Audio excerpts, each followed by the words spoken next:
Auzubillahi mina seytaani rajiim bismillahi rahmaani rahiim jërëjëf Sëriñ Tuuba ñu ngi nuyu assistance bi yëpp ñu ngi kilifa yi toog fii di leen ziar bu baax a baax di nuyu sama famille yëpp di nuyu waa Kër Masar ñëpp waaw di jaale sama famille yëpp parce que yàggul dara dafa ñàkk sama yaay maa ngi koy ñaanal yàlla yërëm ko xew ko àddina waaye ko suuf si korom di nuyu waa Kër Masar yëpp ak waa groupe ménagement bu jënd bi ñoom waa rek président Baye Gueye ak yàlla ñun ñëpp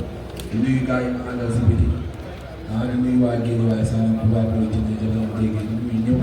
di nuyu sama adversaire bu baax a baax. waaw maa ngi leen di seetlu ñoom lañ sant yàlla jëlu si nit ñi sant sama ñaari waajur sant waa jàmm bi sant ñu ma àndal waa ci lii de lar sant ko si mel ni grand mbay la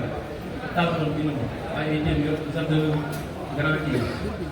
grand mbay bu maa ngi lay sant bu baax a baax a baax maa ngi sant naa li nga jaarale naa jaarale yaa am maa ngi koy jaar nee na dañ laa yónni dañ laa yabal ñi la yabal ko def lii si ñaago ak si ñaago wóolu ko maa ngi ne maa ngi la ñii duñu ay jàmm gën ay jaay ma jënd ku naan saam ñaata ku naan benn ñaata moom di jaayam Liss Ndiago ak sa papa Siteu ñoo ma tax a jóg naan na doomu jàmm gën waaw ñii seen waa équipe dañoo tàmbali lii quoi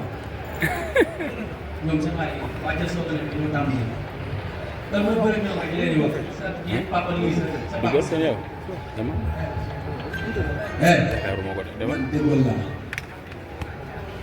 man déggoo laa fukki bëccëg ñaar bi laa def man déggoo laa dama ne la man xàmmeewu ma laa wax man déggoo laa yaa ngi wër maa lay dégg si TikTok bi ngay kebatu rek yaa ngi gis na ma wax ji la nga mën si man da ngaa gaaw da ngaa mën da ngay soxla da ngay yor ak ci Seydina Mohamed boo yoree daaw ñu ku fi jaaroon nga xam ngeen yéen jëm si waaye yéen xam ngeen moom bu baax a baax a baax da ngaa si def yow si lamb laa la fekk si lamb laa lay bàyyi kàttanu yàlla si lamb laa lay bàyyi si lamb laa la fekk si laa lay bàyyi da ngaa bëri wax déglu woon déglu damay sabal scientifique dama ko wax ma ne déglu laa la doo am xam-xam yow doo ko am xam-xam yow maa la mën ñaari yoon barki yàlla maa la mën 20 fois la ñaari yoon man mbër kaamil laa laa lay fekk si lamb laa lay bàyyi dama ne mbër kaamil laa si lamb laa lay fekk si lamb laa lay bàyyi ñu bëri rek nga mën dërëm lii rek nga mën si signature ak nekk si TikTok di wax parce que booy nag ñu bàyyi saaga yi man dama saaga sa yaay dama la saaga si àdduna sa yaay dama ko respecté moom sa booy yi yaru TikTok am lay dugal nga booy bi ñu yaru nga booy bi ñu yaru man dama saaga yaay dama saaga waxoon maa yaru quoi waaw loolu amul sens laa lañ sëg mu sa saaga yaay na yaru mu gën waaw mu gën na yaru moom mi soxla moo ko de mu ne si ginnaaw dara ngeen mu ne si ginnaaw laa ak daana ngay laa soxla Sa Thiès papa boo jëlee foo ko daane ñu ne ma dogale ko mun ak Sa Thiès waaw ak Sa Thiès papa boo jëlee mooy fi ne la dama koy daan bu ñëwee fan koy dogale dama koy may sax man maa la may sax Lamine alhamdulilah wax boobu si lu métti laa jóge moo xam moom le 25 bu ñu taxawee man ak yow bu ñu jàkkaarloo nga xam ne jinnee mën jëm sama toog ma ko jëm dama ne maa la mën juróom-ñaar parce que Seydina nañ dem maa ngi sant ñëpp maa ngi gërëm ñëpp képp ku may jàppale maa ngi sant bu baax di nga gërëm di woo ku si mel ni Mbaye Gueye di woo ku si mel ni Maysa di woo ku si mel ni mel Dieynaba Ndiaye Pa Touba gis naa ñu ngi si def ñu ngi koy sant bu baax di nga gërëm maa ngi sant samay xarit bu baax gis naa ni ñu may taxawoo di leen wax billet yi génn na open press bi le 21 décembre la ñu ngi siy woo ñëpp donc sama tëggkat nag dafa xewle le 26 te dañ fa mën a dem sargal ko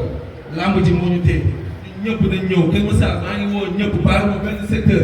Paa bi Coola maa ngi lay woo wala nante li nga yónnee gis naa ko maa ngi woo ñëpp sama waa équipe sama président Modou Boy sama manager Mata Ndiaye Abdoulaye maa ngi bëggee ñëpp kontaan naa si ñëpp waa Gunaas waa Roube Dundu Papa Boy Djiné mafia boobu léegi maa ngi koy woo si lamb yi maa ngi woo ñëpp képp ku ma fàttali nga xam ne carrément xam nga waaw motewu fi quoi mais gis nañ taxawaay bu baax a baax groupe ménagement gis naa seen jàppale bu baax a baax maa ngi bëggee ñëpp képp koo xam ne yaa ngi si war a jàpp rek ñëw nga jàpp si kër bis bi jot na billet yi génn na di nuyu fan si kër bi jigéen ñi waaw di leen wax carrément gis naa seen taxawaay kontaan naa bu baax a baax rendez-vous le 25 incha allah wax fajul dara incha allah. waaw di sant waa jàmm bu baax a baax di sant ñu ko jàppale maa leen di sant bu baax a baax su mel ni gannaaw baax a jàpp maa ngay woo si combat bi baax a baax su mel ni Ibrahima Kante Takila maa ngay woo si combat bi su mel ni gannaaw baykat maa ngay woo si combat bu baax a baax a baax su mel ni gannaaw laay boy maa ngay woo si combat bu jàpp si bu baax a baax su mel ni gannaaw la Seras su mel ni Sida Takila yal min bi maa ngay woo si combat bu jël ma golo bi su mel ni tamit Liss Diaw maa ngay woo tamit si combat bu jël ma golo waaw di woo su mel ni grand gise Seras maa ngay woo si combat bu su mel ni Bàcc Thiaraka Sèye di woo tamit DG Aba maa ngay woo si combat bu jàpp si baax dina wax tamit bolo gi génn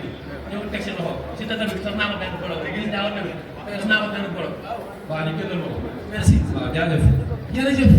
aywa